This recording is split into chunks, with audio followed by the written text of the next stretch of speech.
Bom dia, pessoal. Nós passamos agora para a quarta atividade, do curso. Já tivemos a primeira atividade, que é a construção, a confecção do molde, A segunda foi o carrinho de afiação e a terceira foi a forma da caixa de ressonância do cavaquinho. E a próxima etapa, que é a etapa mais longa, consiste na construção do braço do instrumento. Nós vamos construir o braço do cavaquinho, E essa atividade de hoje é a primeira etapa dessa construção. Parte da onde? Olha, nós começamos com isso daqui. Isso aqui é uma peça de madeira, de cedro,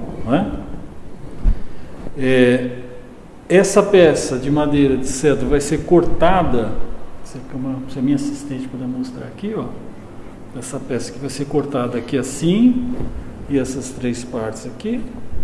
Isso daqui vai resultar na mão do cavaquinho, que é essa parte aqui, aqui é a mão, E essa parte aqui chama-se salto do cavaquinho, Porque parece um salto, não é isso?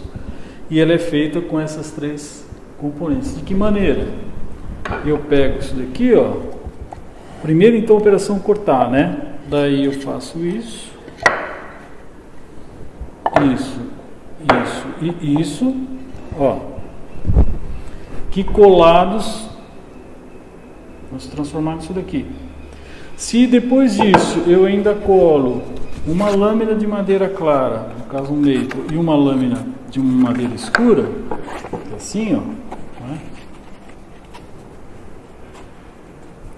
para formar esse bilhete, eu tenho como resultado isso daqui, certo? Então, esse é o procedimento. A gente parte da madeira, da peça de cedro bruta, prepara ela, certo? Tem que aparelhar, deixar tudo no esquadro,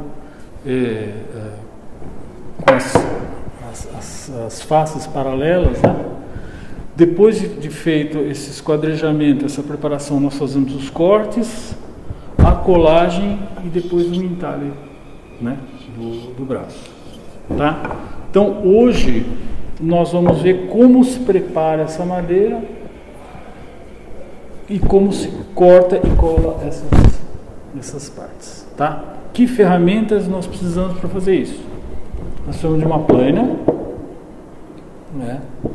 um esquadro de luz, régua de aço, essa régua retificada aqui, que é uma régua de luz, que ela te permite perceber a existência ou não de ondulações na superfície da madeira, um esquadro graduado e alguma coisa para marcar o ângulo. Pode ser nessa etapa da construção caneta, que tem um traço mais nítido, uma caneta com uma ponta fina. Depois, mais para frente, a gente só pode usar lápis, mas por enquanto a gente ainda pode usar caneta. Essa marca aqui é feita com caneta, tá vendo? Ela fica nítida e a gente depois vai ter que trabalhar nesse material, então essas marcas de caneta vão desaparecer, tá? Então é isso. Muito bem, então o que nós precisamos fazer? Nós precisamos aparelhar essa peça de cedro aqui, que significa o seguinte: deixar essa superfície aqui reta, tanto nesse sentido quanto nesse, Para isso, para saber se isso aqui está reto ou não, está plano ou não, eu preciso dessa régua aqui, Que eu posso observar através se eu vejo luz passando embaixo da régua, significa que ela está irregular. Quando eu não vejo mais luz, significa que ela está plana. E o mesmo vale para esse sentido aqui, Isso daqui chama-se esquadro de luz. Eu tenho que passar aqui na superfície, em toda ela, e me certificar. Outra coisa, depois de uma dessas faces, essa daqui que a gente vai escolher, para começar, está plana, tem que fazer a mesma coisa desse lado, só que com atenção ao esquadro, Tem que pôr aqui e não pode ter luz. Faz isso em todas as faces. Outra atenção importante aqui é certificar que essa dimensão é a mesma dessa. né? Porque isso aqui pode estar no esquadro, pode estar plano, mas pode ser que em vez de ter um retângulo, eu tenha um trapézio, ou seja, aqui está menor do que aqui, né? Então, para isso a gente precisa checando com a régua. No momento em que essas superfícies, todas as 4 superfícies estão planas e perpendiculares entre si, daí a gente está pronto para começar a fazer os cortes, né? Como que a gente prende essa peça? Isso aqui é uma bancada de marceneiro, e a bancada de marceneiro tem essas partes aqui que você pode utilizar para prender a peça, né? Junto com essa morsa aqui lateral. Então, como é que a gente faz? É claro que eu tenho espaços muito grandes e as peças variam muito a dimensão de uma para outra. Então, no caso aqui, o que eu fiz? Uma adaptação. Eu fiz assim, e daí eu venho aqui, giro, isso aqui, ó. Quando eu giro essa morsa, ela empurra essa parte para cá e prende a madeira. Tá? Não pode pressionar muito, porque se eu pressiono demais aqui, a madeira que está assim, ela arca, né? Tá? Tem que ser o suficiente para a gente poder, ó, soltei e prendi. Como que se usa a plana, né? Bom, evidentemente que a plana tem que estar afiada, né? Mas a gente inicia com a plana regulando a faca o mais para dentro possível da plana, para tirar o mínimo possível, né? Eu deixei aqui bem pouquinho, né? Então aquela posição de ataque, né? Ou seja, eu não posso planar assim, ó. Eu não posso planar assim. Não funciona. Eu tenho que usar o meu corpo para fazer isso, né? Então, ela começa, assim como outras ferramentas, você tem que começar com uma velocidade e depois colocar pressão, não é? Então, ó, ao longo de toda a peça,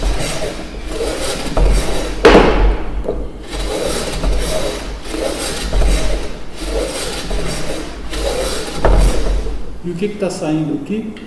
Ó, pouquinha coisa, né? Agora eu até posso aumentar um pouco mais o corte dela. Mas...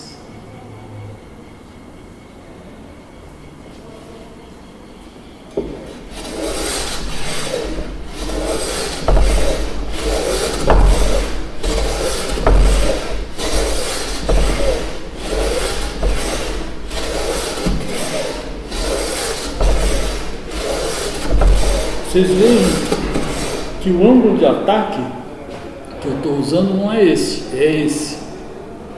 Não é? É ligeiramente, né? Não assim, obviamente, mas ela é ligeiramente angulada. Porque daí a faca começa com uma ponta dela.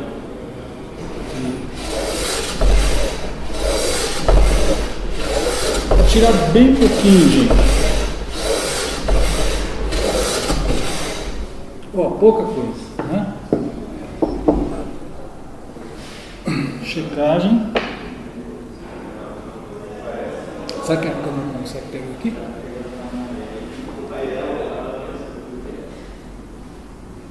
Não tem luz, né? Ó, se tivesse luz, significa que a superfície estaria irregular, mas ó, tá vendo? É isso que a plana tem que fazer. Então, esse é um trabalho que exige paciência, um pouco de fôlego, força, né? E a gente não pode ter pressa para terminar. Você não pode ter pressa. Tem que ir devagarinho e o objetivo é chegar na perfeição. Tá? Então, continuando.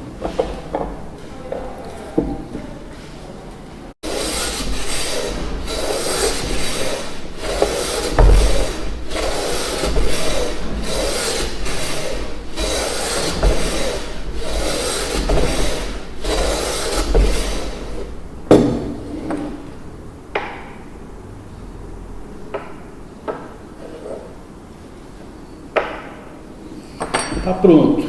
Feito um lado, vamos partir para o outro. Solta. Vem aqui. Agora, uma coisa importante.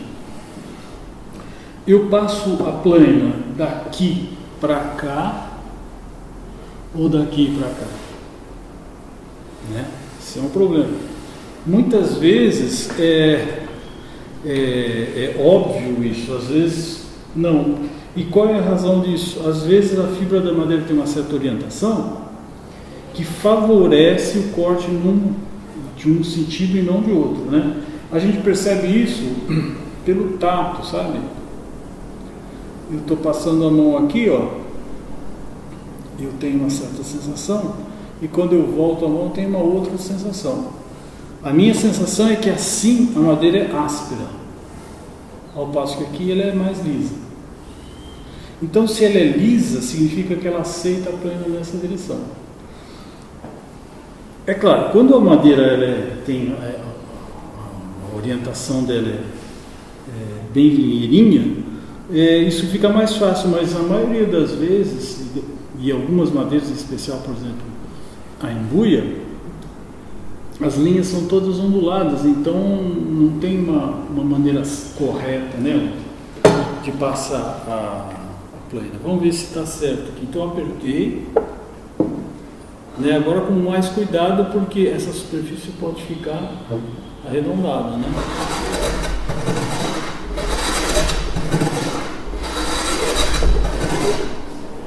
Olha, parece que é isso mesmo. É nesse sentido.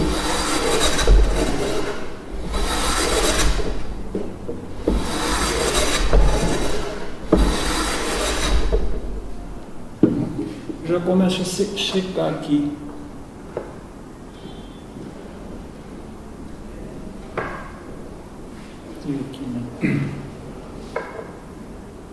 Não tem luz ali. Aqui tem um pouquinho e aqui tem essa irregularidade, tá vendo? Isso aqui são marcas da serra, né? Da serra circular. Essas linhas aqui são da serra circular. E onde a plana passou, ficou liso. Onde a plana não passou, tem marca de serra. Significa que ela está toda ondulada. Eu tenho que continuar com esse movimento até que fique tudo liso e até brilhante mesmo, né? E sempre olhar contra a luz aqui, né? Contra a luz, tá vendo? Porque se eu olhar isso aqui com a luz por trás de mim, eu não vou reconhecer luz nenhuma, eu não vou poder. Ó, por aqui não dá para perceber, né? Agora, se olhando daqui, como tem a luz lá no fundo, eu vejo exatamente como é que estava o problema do ângulo. Tá bom? Então vamos mais.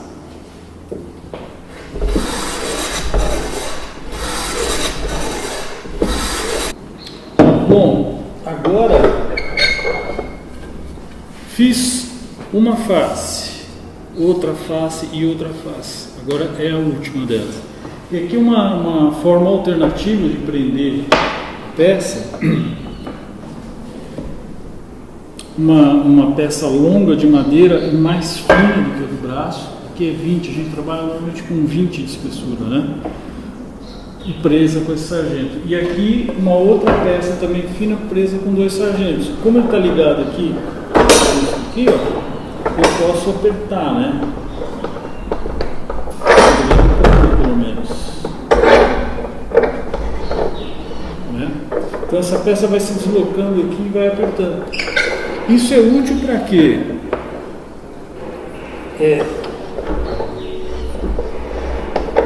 Porque adapta a bancada para as pessoas que não são tão altas. Eu sou alto, então eu posso trabalhar aqui no meio, né, e prender a peça. Mas isso fica muito difícil para quem é mais baixo chegar lá. Então aqui você pode trabalhar do lado, né? Certo? Então vamos continuar aqui com a nossa passando a mão. Só tem que tomar cuidado com isso aqui, ó, para não bater, né?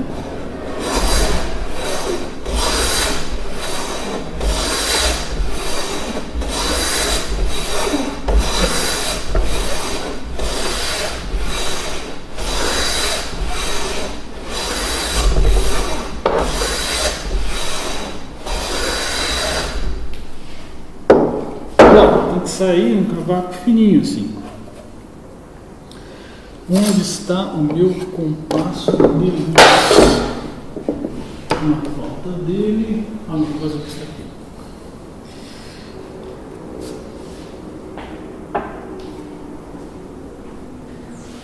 Está um pouco mais baixo aqui. É para vocês verem, vamos lá? Né? Vamos lá. Então, o que eu faço? Eu tiro com a plena onde? Aqui.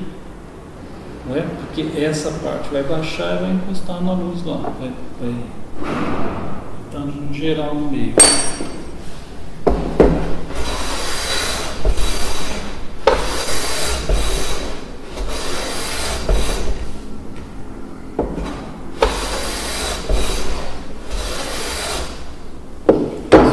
Pouco. Olha lá. Né? Então, aquela luz que tinha aqui desapareceu porque eu desabastei no meio. Bom, agora que isso aqui está aparelhado, nós podemos finalmente iniciar o corte.